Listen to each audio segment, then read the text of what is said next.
જય સ્વામિનારાયણ. જય સ્વામિનારાયણ. ધોરણ 12 કોમર્સ વિષય ઇંગ્લિશ. મિત્રો, આપણે ગયા વખતે સમયદર્શક શબ્દોમાં ફેરફાર વિશે તમને લખાયેલું. આજે આપણે ડાયરેક્ટ ઇનડાયરેક્ટ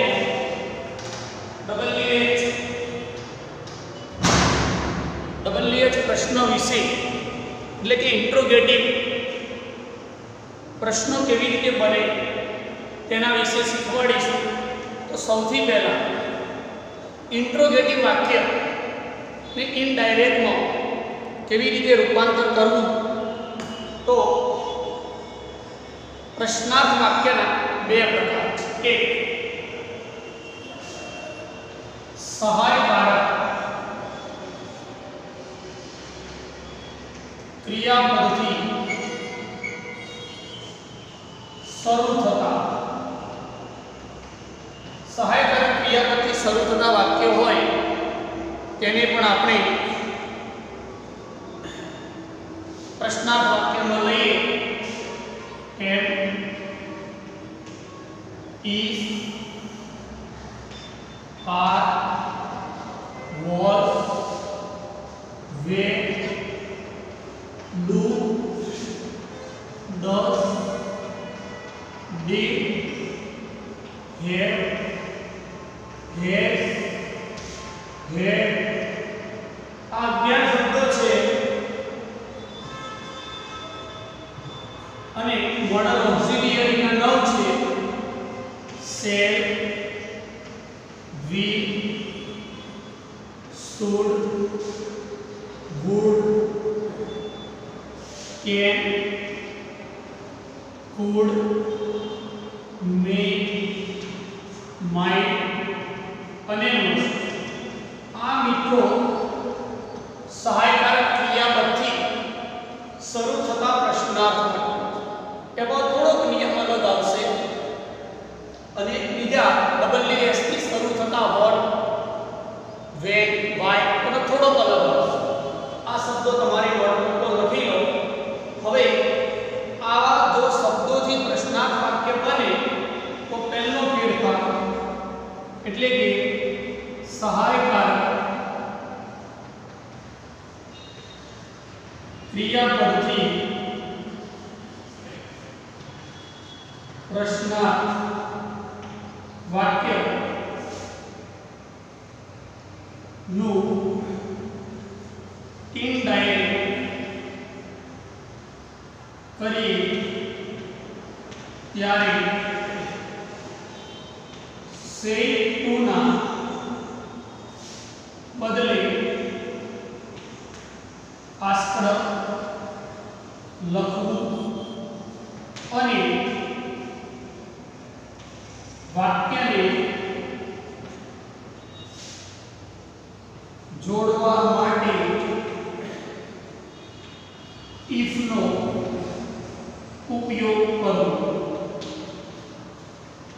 રેડી મિત્રો? બે વસ્તુ લખાય કે સહાયકારક ક્રિયાપદથી પ્રશ્નાર્થ વાક્યનું ઇનડાયરેક્ટ કરીએ ત્યારે સેડ ટુ ના બદલે આસ્કડ લખવું અને વાક્યને જોડવા માટે if નો ઉપયોગ કરવો, પણ that નો ઉપયોગ કરવો નહીં. બરાબર? આ શબ્દો યાદ રાખો. આ સહાયકારક ક્રિયાપદ છે. ત્યાર પછી હવે બીજો નિયમ લખીએ આપણે. આ એક નિયમ છે, આ બીજો છે if વર્ડ. હવે ત્રીજો, પ્રશ્નાર્થ વાક્યને સાદા વાક્યમાં ફેરવવું. એટલે કે પ્રશ્નાર્થ વાક્ય હોય એને વિધાન વાક્યમાં ફેરવવું.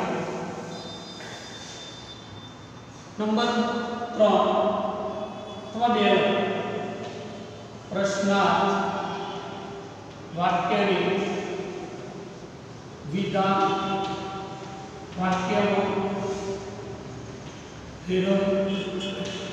નંબર 3, કાર્ડમાં ફેરફાર, સર્વનામ ફેરફાર અને સમયદર્શક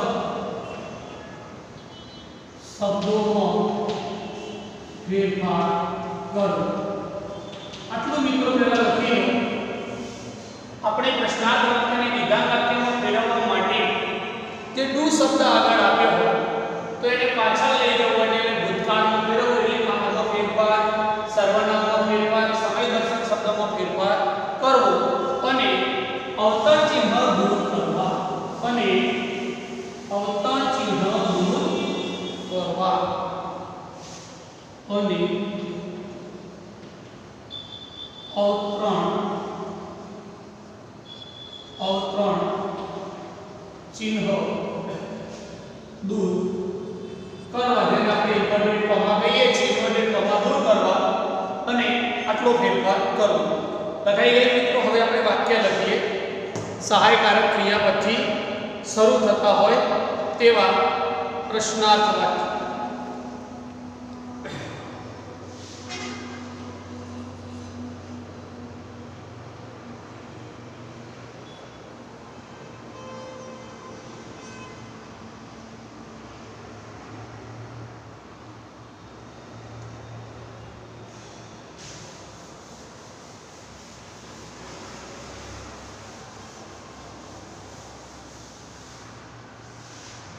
चलो मित्रों, वाक्य number 1. The mother said to her son. The mother said to her son, did you do your homework? Did you do your homework sincerely yesterday?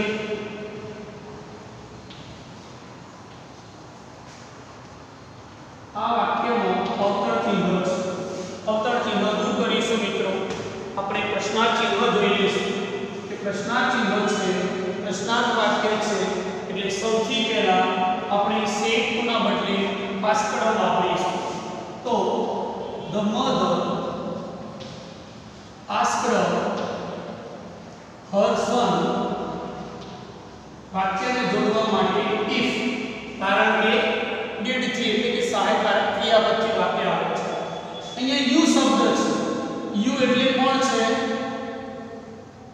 her son, એટલે કે પુરુષ છે. તો આપણે you નો ફેરફાર સાંભળનાર પ્રમાણે છે. હવે son શબ્દ વાપર્યો છે એટલે આપણે her son શબ્દ પણ લખી શકીએ અને he શબ્દ પણ લખી શકીએ. બીજું આ did શબ્દને પાછળ લઈ જવાનું અને આ do શબ્દ છે એનો ભૂતકાળ કરવાનો. હવે અહીંયા did આપ્યું છે તો આપણે અહીંયા ભૂત કૃદંત કરવો. તો he had done, ભૂતકાળનું પૂર્ણ ભૂતકાળ થઈ ગયું. he had done your એટલે his homework sincerely yesterday the previous day. આપણે લખાયેલું છે તમારી નોટબુકમાં, ચેક કરો. ગઈકાલે લખાયું the yesterday the previous day.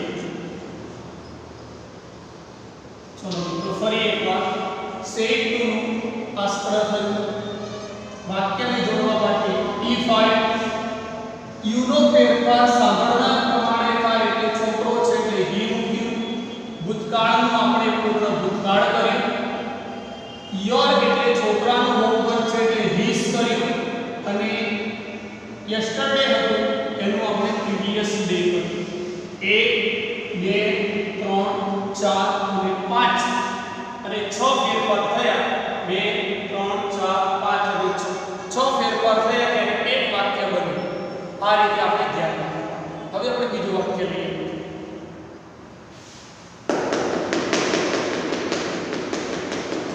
લખી લો તમારી નોટબુકમાં.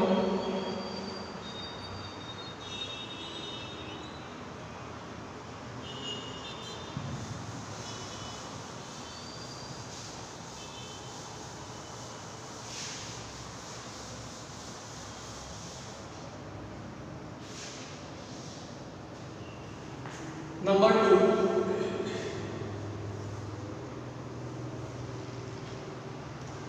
Janvi said to me, Janvi said to me, shall I come to meet you tomorrow? Shall I come to meet you tomorrow? શું હું તમને આવતીકાલે મળવા આવી શકું? જાનવીએ મને કીધું મિત્રો. આ વાક્ય પ્રશ્નાર્થ છે એટલે આપણે સૌથી પહેલા સેડ ટુ નું આસ્કડ કરીએ. ઓકે,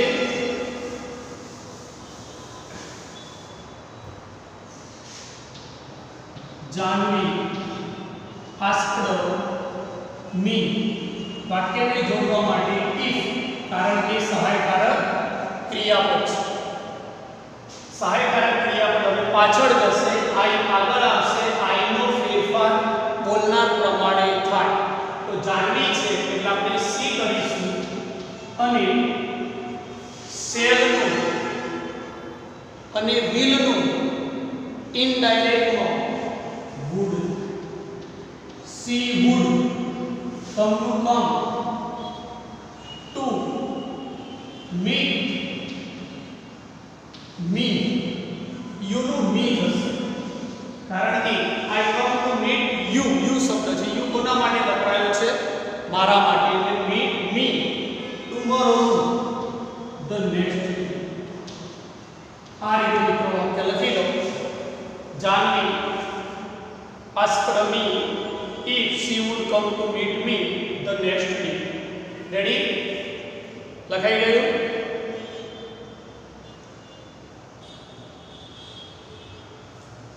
હવે આપણે ત્રીજું વાક્ય લખીએ.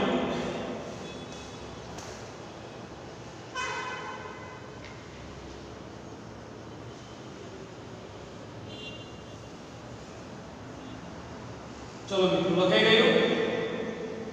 The stranger said to me, stranger said to me, can you help me? Can you help me? વાક્ય પ્રશ્નાર્થ છે મિત્રો. ફરીથી આપણે એક પ્રમાણે આસ્કડ મૂકીને વાક્ય લખીશું. The stranger asked me, વાક્યને જોડવા માટે if, can શબ્દ પાછળ જશે, you આગળ આવશે, you નો ફેરફાર me પ્રમાણે થાય એટલે I, તેમનું ભૂતકાળ would, help to help, me એટલે he. આ રીતે I could help him, I could help him. આ રીતે આપણે ત્રણ વાક્ય લખી લઈશું નોટબુકમાં, ત્યાર પછી આગળ જશું.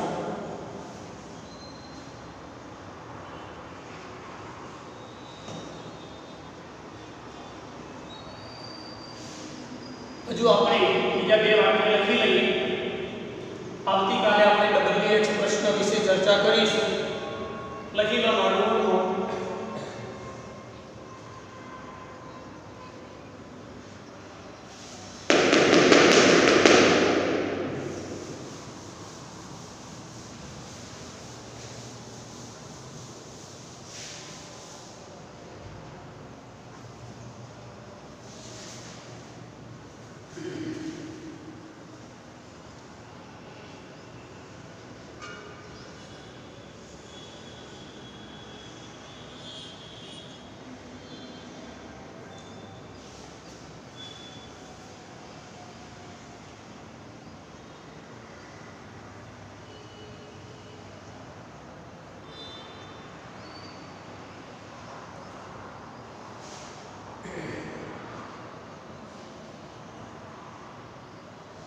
The inspector said to me, the inspector said to me,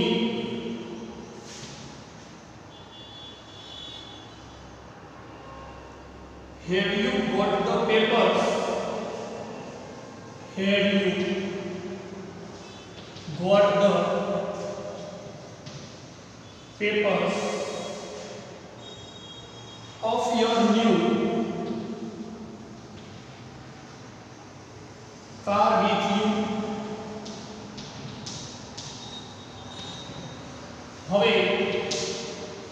આ વાક્યમાં પણ મિત્રો પ્રશ્નાર્થ વાક્ય છે એટલે આપણે કેવી રીતે લખીશું ધ્યાન આપજો.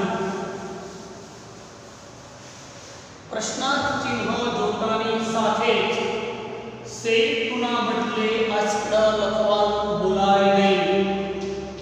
The inspector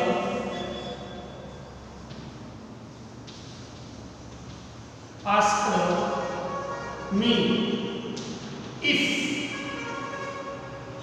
શબ્દ શા માટે આવ્યો? તો પ્રશ્નાર્થ વાક્યની શરૂઆત સહાયકારક ક્રિયાપદથી થઈ have થી માય. ત્યાર પછી યુ નો ફેરફાર me પ્રમાણે થાય એટલે I am. ત્યાર પછી have નો ભૂતકાળ had થઈ જાય. what ભૂતપૂર્વ છે એનું water છે. પેપર નું પેપર્સ છે. of your શબ્દ છે your એટલે કોના? તો અહીંયા I શબ્દ છે તો my. new car with આ શબ્દ છે. have you got the have you તમારી પાસે એટલે me છે એટલે આપણે I had got the papers of my new car with you know ફેરફાર I પ્રમાણે me. I had got the papers of my new car with me. મારી સાથે છે me. અહીંયા શબ્દ સર્વનામ છે. અહીંયા કર્મ વિભક્તિનું છે તો આપણે કર્મ વિભક્તિનું me લખી દીધું છે. આ ખાસ ધ્યાન રાખો. લખી લો મિત્રો. હવે નેક્સ્ટ એક વાક્ય લખાઈ દઈએ પછી આપણે WH વિશે આગળના વિડિયોમાં ચર્ચા કરીશું. ચલો લખાઈ ગયું. Next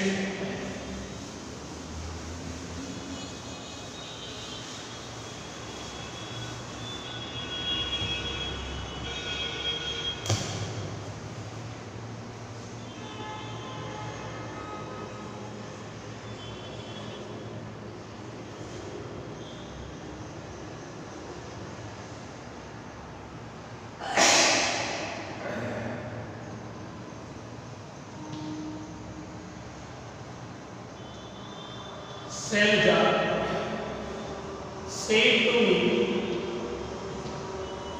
is this your room? Is this your room? Laying on this table here. Laying on this table here. वाक्य प्रश्नार्थ છે એટલે ધ્યાન આપજો. ફરીથી સેટ ટુના બદલે આસ્કડ. શૈલજા આસ્કડ me વાક્યને જોડવા માટે if શબ્દ પાછળ જશે. આ this નું that થશે. that was અહીંયા શબ્દ છે your room. એને કહ્યું તમારી ચોપડી એટલે my room આવશે. my room. laying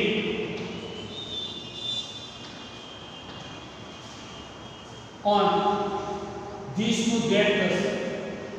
that table here there આટલા ફેરફાર થશે મિત્રો.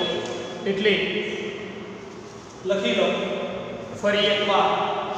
સેટ ટુ આસ્કડ વાક્યને જોડવા માટે if this નું that is પાછળ ગયો એટલે was your book નું my book this નું that here નું that 1 2 3 4 5 6 7 ફેરફાર થયા. દરેક વસ્તુ પર ધ્યાન આપવાનું. પ્રશ્નાર્થ ચિહ્ન હોય તો આસ્કડ મૂકવાનું. વાક્યને જોડવા માટે if વાપરવાનું. ગમે તે this આપ્યું હોય ડાયરેક્ટ ઇનડાયરેક્ટ ધેટ કરવાનું. is નું ભૂતકાળ was થઈ જાય. your book એટલે મારી ચોપડી એટલે my book એટલે અહીંયા સર્વનામમાં ફેરફાર થાય. ફરીથી this આપ્યું છે એટલે that અને here નું આ રીતે મિત્રો આટલા ફેરફાર થાય. નેક્સ્ટ આપણે WH ક્વેશ્ચન વિશે ચર્ચા કરીશું. જય સ્વામિનારાયણ.